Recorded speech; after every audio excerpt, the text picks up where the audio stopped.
राध्या ने ही रजनी जी को बिजली का करंट लगाया था, जिसके कारण आज रजनी जी कोमा में चली गई थी। दादी और निहारिका ने राध्या पर यह इल्जाम लगाया कि उसने फुल डेकोरेशन का तार काटा था। हकीकत यह थी कि गलती निहारिका की थी, लेकिन फंस गई राध्या। अब हालात ऐसे बन गए कि प्रथम ही राध्या का दुश्मन बन बैठा। इसी बीच डॉक्टरों ने बताया कि रजनी जी कोमा में चली गई है। यह सुनते ही पूरे मित्तल परिवार में मातम छा गया। इस हादसे के लिए दादी ने सीधे सीधे राध्या को दोषी ठहरा दिया।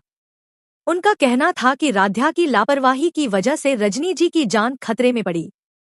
बिना सच्चाई जाने पूरा घर राध्या के खिलाफ खड़ा हो गया। सबसे ज्यादा तकलीफ राध्या को तब हुई जब प्रथम भी उससे दूर हो गया। वह राध्या पर शक करने लगा और हालात ऐसे बन गए कि वही उसका सबसे बड़ा विरोधी बन गया। गलती निहारिका की थी, लेकिन सजा राध्या को मिल रही थी। इसके बावजूद राध्या हर दिन अस्पताल जाती रही। वह रजनी जी के पास बैठकर उनसे बातें करती, रोती और दुआ करती कि वे जल्द ठीक हो जाए। धीरे धीरे रजनी जी की तबीयत में थोड़ा सुधार आने लगा, मानो राध्या की सच्चाई और दुआओं का असर हो। राध्या सबको उस दिन की सच्चाई बताना चाहती थी, लेकिन कोई उसकी सुनने को तैयार नहीं था। इसी बीच दादी निहारिका को बचाने के लिए एक नई चाल चलने का फैसला करती है। आगे कहानी में राध्या की किस्मत उसका साथ देती है। कमल के फूल वाली डेकोरेशन का एक वर्कर चुपचाप राध्या के पास आता है। डरते हुए वह कहता है कि उस दिन जब वहां कोई नहीं था, उसने सब कुछ अपनी आंखों से देखा था। वर्कर बताता है कि निहारिका मैडम ने पीले रंग के ग्लव्स पहने हुए थे और वही कमल के फूलों की डेकोरेशन का बिजली वाला तार काट रही थी। डर की वजह से वह उस समय कुछ बोल नहीं पाया। यह सुनते ही राध्या को समझ आ गया कि यह हादसा नहीं, बल्कि एक साजिश थी। उसने हिम्मत जुटाई और सबूत इकट्ठा किए। जब राध्या ने पूरे परिवार के सामने सबूत रखे और साबित किया कि निहारिका ने जानबूझकर तार काटा था, तो पूरा माहौल बदल गया। ओमकार जी सबूत देखते ही आग बबूला हो गए। उनकी आंखों में गुस्सा और शर्म दोनों साफ दिखाई दे रहे थे। प्रथम को भी अपनी गलती का एहसास हुआ कि उसने राध्या पर शक किया। गुस्से में आकर ओमकार जी और प्रथम ने निहारिका को मित्तल परिवार के घर से बाहर निकाल दिया। जिस औरत ने साजिश रची थी, वही आज बेनकाब हो चुकी थी। राध्या की आंखों में आंसू थे, लेकिन इस बार ये आंसू दर्द के नहीं, बल्कि सच्चाई की जीत के थे। निहारिका के जाने के बाद भी घर में सुकून नहीं लौटा था। रजनी जी अब भी अस्पताल में थी और सबके दिलों में डर बैठा हुआ था। प्रथम अस्पताल के कॉरिडोर में चुपचाप बैठा था। उसकी आंखों के सामने बार बार राध्या का टूटा हुआ चेहरा घूम रहा था। राध्या अस्पताल के कमरे में रजनी जी का हाथ थामे बैठी थी। उसकी आंखें नम थी, लेकिन आवाज में हिम्मत थी। वह कहती है कि माँ, आप जल्दी ठीक हो जाइए, मैं सब सह लूंगी, बस आप आंखें खोल लीजिए।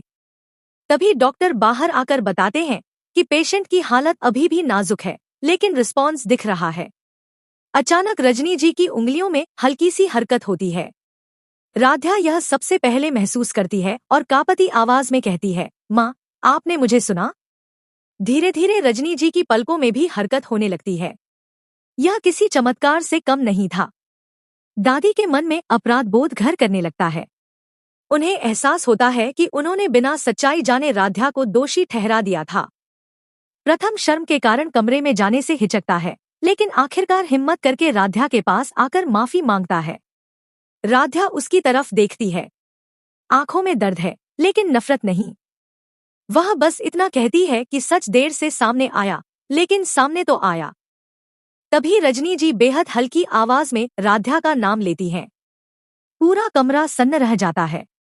डॉक्टर तुरंत इलाज शुरू करते हैं और बताते हैं कि यह बहुत पॉजिटिव साइन है, पेशेंट धीरे धीरे कोमा से बाहर आ रही हैं। लेकिन कहानी यहीं खत्म नहीं होती। बाहर निहारिका खड़ी यह सब देख रही होती है। उसकी आंखों में पछतावा नहीं, बल्कि बदले की आग जल रही होती है। वह बुदबुदाती है कि यह खेल अभी खत्म नहीं हुआ है। अस्पताल की रात अचानक भारी लगने लगती है। डॉक्टर बताते हैं कि सुबह रजनी जी का पूरा बयान लिया जा सकेगा। यही बात निहारिका के लिए सबसे बड़ा डर बन जाती है। उसी रात वह नकाब पहनकर चोरी छिपे अस्पताल में दाखिल होती है, यह सोचकर कि अगर रजनी जी बोल पड़ी तो उसका सब कुछ खत्म हो जाएगा। अब सवाल यह है, क्या निहारिका अपनी आखिरी चाल में कामयाब होगी? क्या रजनी जी का बयान सब कुछ बदल देगा? और क्या राध्या प्रथम फिर से एक हो पाएंगे? अगर आप चाहते हैं कि सच्चाई जीते और राध्या को उसका हक मिले, तो अभी वीडियो को लाइक कीजिए, चैनल को सब्सक्राइब कीजिए, क्योंकि आगे जो होने वाला है वो इस कहानी को पूरी तरह बदल देगा।